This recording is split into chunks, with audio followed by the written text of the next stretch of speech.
Showbiz fanatics, panloloko ni Mr. Daniel Padilla kay Catherine Bernardo, abay unti-unti na niyang inaani ang mga karmang sunod-sunod na nagaganap sa kanyang buhay ngayon. Ang lahat ng yan, but before that, if you haven't subscribed yet to my YouTube channel, please don't forget to like, share, and subscribe at hit mo na rin ang notification bell for more showbiz updates, and please don't forget to hit the all para ikaw ang unang-una makakapanood sa lahat ng ating mga updates. Hanggang sa ngayon ay nagsisirculate pa rin sa lahat ng social media platform ang pangyayaring hiwalayang Catherine Bernardo and Mr. Daniel Padilla, kung saan sa isang church po or Catholic church ay pinicture pa ito pong hiwalayang ito, no. Ang pangalan po ng father na ito or pari na ito ay si Father Joseph Fidel Raura. Sabi niya, Father Joseph Fidel Raura discussed the breakup of Katniel in one of his recent homilies. He commended Catherine Bernardo, who did not say anything bad, not put the blame on anyone. Father Raura then said that hopefully because of what Catherine did, Daniel Padilla would realize something about loyalty. So, ibig sabihin, even si Father po naniniwala na isa sa pinaka-major reason kung bakit naghiwalay ang Katniel dahil po sa pagiging unfaithful nito. Kaya sana sa ginawa ni Catherine, ma-realize si Daniel, mas loyal si Catherine kaysa sa aso niya, Father Raura said. So, kasi po kung matatandaan ninyo, meron pong isang interview, no, tinanong po itong si Daniel Padilla tungkol sa loyalty. Imbis na si Catherine Bernardo ang example niya yung aso niya, no, na talagang pag napanood niyo po siya, makikita niyo po yung naging reaction nga nitong si Miss Catherine Bernardo, dun po sa naging sagot nitong si Daniel Padilla. The priest emphasized on respect, noting what Kat said. Nagsimula na may respeto, matatapos ng may respeto. He also underscored how Kat did not utter harsh words, nor pin the blame or anything, nor took a swipe at anyone. In fairness kila #Katniel, lalong-lalo na kay Catherine, nakita nyo, walang mga pangit na salita, walang paninisi, ni walang patama para praising yung sabi niya. Nagsimula ng may respeto, matatapos na may respeto. Kaya sana, sabi niya, sa ginawa ni Catherine, ma-realize si Daniel na mas loyal si Catherine kaysa sa aso niya. Kasi ang aso niya, wala namang damdamin yun wala namang isipan yun. Pero ang tao may damdamin at isipang nasasaktan. Kaya kapag pinapatawad ka pa rin, hindi ibig sabihin hindi siya nasaktan. Kapag pinapatawad ka pa rin, ang sinasabi doon ay mas mahalaga ka, mas matimbang yung pagmamahal sa'yo kaysa kahit sakit na binigay mo. Ganon ang mag-ingat ng relasyon. Kung gagawa ka ng ikakasira ng iyong relasyon at kung masira man, isalba mo kung anong pwedeng isalba. Ganon, 2 million trillion times, super level times ang Panginoon sa atin. So ganon po yung klase ng homily na ginanap, no? Kasi itong si Father Joseph Fidel Raura, mahilig talaga siyang mag-quote at kumuha ng mga sitwasyon lalo na sa showbiz para po i-relate yung kanyang homilies, no? At dahil dito, hinangaan nga ng todo ni Father itong si Catherine Bernardo for not saying harsh words, for not saying bad words against those people na naging sanhi kung bakit sobrang sakit ng kanyang nararanasan ngayon, that she's still on the process of healing. Pero this time, eto na nga, no, dahil ito po yung isa sa mga pangyayari kay Daniel Padilla, or parang ito yung naging parang resulta ng pagiging unfaithful niya dito kay Miss Catherine Bernardo. So, panoorin po natin at pakinggan ito pong isa sa mga videos coming from Energy FM. Let's watch this. Diba nakakasal?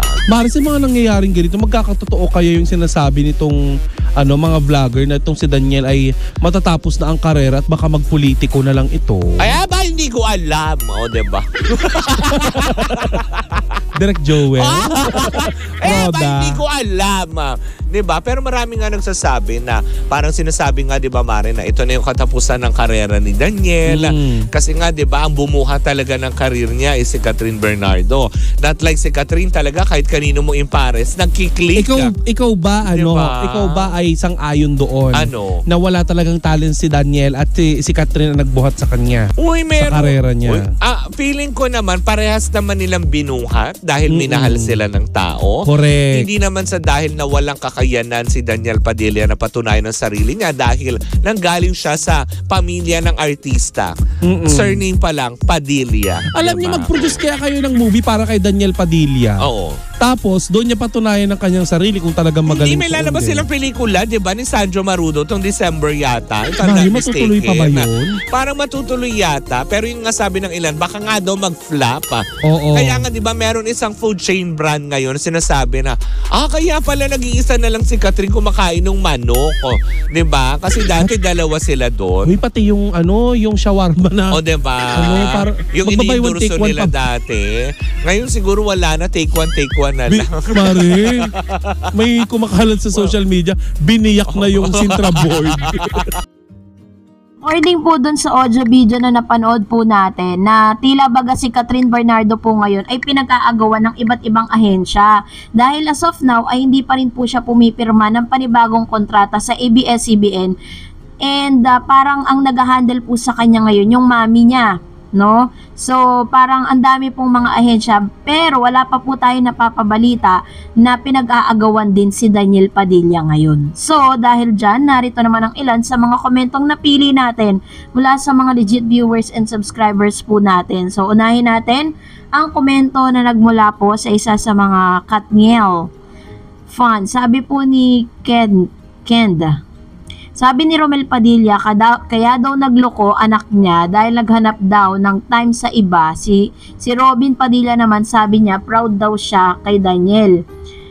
Basta lahing babaero, kakampihan talaga nila yan. Imbis itama nila, kinukonsinti pa nila. Si Carla naman na iniwanan din noon ng asawa, may kakampihan pa ang anak niyang babaero. Wow ha.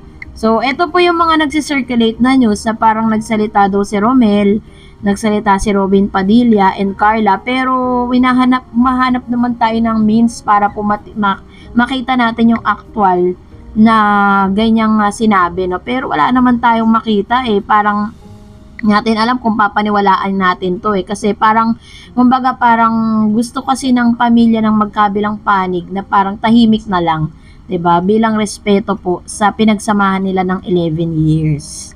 So, dahil dyan, narito naman ang another comments coming from Senaida Kuyong. Sabi niya, kawawa naman si Catherine. Sasaya, baka rin palamig ka lang muna at wag mo nang pag-usapan niya nang di ka masaktan. Lilipas din ang nararamdaman mo. God bless you.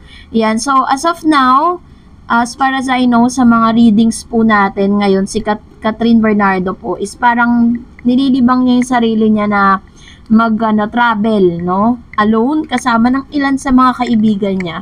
Kasi syempre, yun po yung isa sa bagay na pwedeng makapagpahil sa kanya hanggat wala pa naman po siyang proyekto as of now. So, that is the best medicine dun sa healing process na meron siya ngayon. Sabi naman po ni Bots Cabal, wala namang panggastos si Karma kahit kailan, hindi pa nagsulo si Padilla, Karma mana sa tiyo na puro hangin ang tako. Ano ba to? Parang hindi ko maintindihan yung comment niya, no? So, anyways, maraming salamat po, Mr. Bots Cabal, sa inyo pong komento. And salamat po sa panonood. And of course, another comments coming from Sophie Mendoza. Karma is so quick. See, Daniel, you did it on your own career. You dig your own grave. So after breakup, bye-bye na. Ayan. Totoo po yan. Sabi po ng ilan sa mga showbiz insiders, hindi na natin alam kung saan pa dadamputin yung career nitong si Mr. Daniel Padilla after breaking up.